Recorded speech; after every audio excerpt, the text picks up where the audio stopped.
ខាង Business Cambodia រៀបចំកម្មវិធីតាំងពិព័រណ៍បាទនៅខាងផ្សារជីបម៉ុង271បាទហើយកម្មវិធីនេះគឺ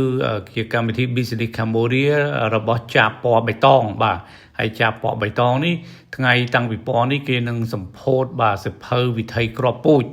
ហើយសិភៅវិថីគ្រាប់ពូជនេះគឺថានឹងមានការចែ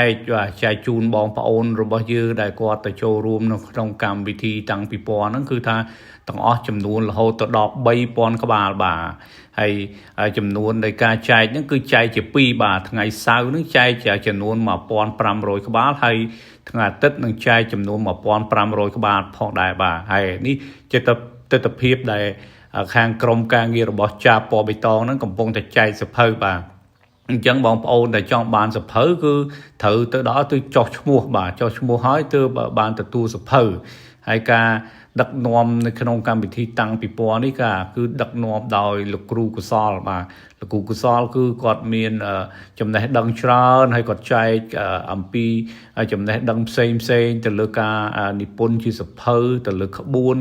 នៃការដោះបំណុលក្បួននៃការរកស៊ីបាទច្រើនមែនទែនបាទក្បួនគាត់គឺថាល្អមែនទែនបាទហើយអ្នកដែលគាត់បាន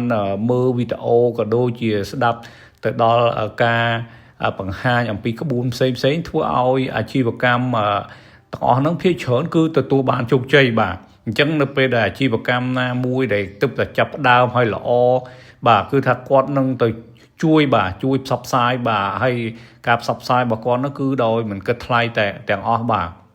ហើយនេះគឺជាសកម្មភាពរបស់ក្រុមហ៊ុនផ្សេងបាទក្រុមហ៊ុនផ្សេងហ្នឹងគឺគាត់បានចូលរួមនៅក្នុងកម្មវិធីតាំងពិព័រណ៍ហ្នឹងគឺថាបើសិនជាបងប្អូនបានទៅចូលរួមគឺថាបានតម្លៃពិសេសតែម្ដងបាទគឺថាផលិតផលខ្លះគឺបញ្ចុះតម្លៃរហូតដល់50%ហើយដូចជាជ្រុញធ្វើពីដើមម៉ៃសាក់នេះគឺថាបើទិញមួយគឺថែមមួយភ្លាមតែម្ដងបងប្អូនបាទអញ្ចឹងគឺថាឱកាសល្អមែនទែនបងប្អូនដែលបានទៅចូលរួមនៅក្នុងកម្មវិធីតាំងពិព័រណ៍នេះបាទហើយមានការចូលរួមរវាងធនាគារអេស៊ីដាហើយនៅខាង clinic ខាងអីផ្សេងខាងក្រុមហ៊ុនជាច្រើនបាទក្រុមហ៊ុនគឺថាច្រើនមែនទែនអញ្ចឹងបងប្អូនដែលគាត់ទំនេរចុងសប្តាហ៍ហ្នឹងគឺថាគាត់កុំភ្លេចចូលរួមនៅក្នុងកម្មវិធីតាំងពិព័រណ៍គឺថាល្អមែនទែនគឺគាត់ទទួលបានការពិនិត្យសុខភាពដែលឥតគិតថ្លៃគាត់អាចទទួលបានការទិញទឹកសុទ្ធ